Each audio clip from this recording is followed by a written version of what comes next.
ဒီလမ်းဟောင်းလေးပေါ်မှာငါတယောက်တည်းရှောင်းလန်းမင်းနဲ့တူရှိခဲ့တဲ့ချိန်တွေကိုပြန်တာရင်လွမ်းလက်ချင်းချိတ်လို့ရင်မောခဲ့တဲ့ခိုက်တန်းတွေအခုတော့ငါရင်ထဲမှာချန်ရစ်ခဲ့တဲ့ရိတ်ဟောင်းတွေမင်းရဲ့အချီတွေမင်းရဲ့စကားသံတွေအလုံးအခုတော့ဝေးကွာသွားတဲ့ပဲတင်တန်တွေပေါ်နိုင်ရန်ဘောကတက်ပုံဟောင်းလေးကိုပြန်ချီတိုင်း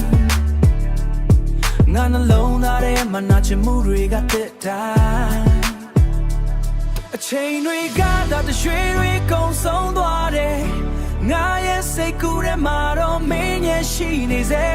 မေ့ပြဖို့ကြိုးစားပေမဲ့ပို့ပြီးတော့ထင်ရှားတယ်တစ်ချိန်ငါမတရားလေးတွေတတိယနေတယ်ရှင်နေမနေနေအောင်လွမ်းစွနေမိတယ်မင်းနဲ့အတူဖြတ်သန်းခဲ့တဲ့နေရတွေစီပြန်သွားချင်ပေမဲ့အခုတော့အိမ်မခုလို့ပဲတစ်ချိန်ငါမတရားလေးတွေတတိယနေတယ်မင်းမရှိတဲ့နောက်ပိုင်းကဘာကြီးကချောက်ကပ်သွားသလိုငါရဲ့နေရတွေကလည်းအယောင်အသွေးမရှိတော့သလို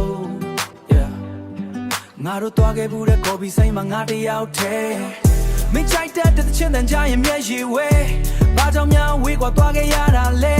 အပြစ်မရှိတဲ့မိကုန်နဲ့ငါညာတွေကရှင်းလျားစေအမတ်တရားဆိုတာတခါတလေတော့လဲစုတကလိုပဲရင်ပတ်တဲ့ကိုမြဲတမ်းလာပြီးထိုးဆွာနေတယ်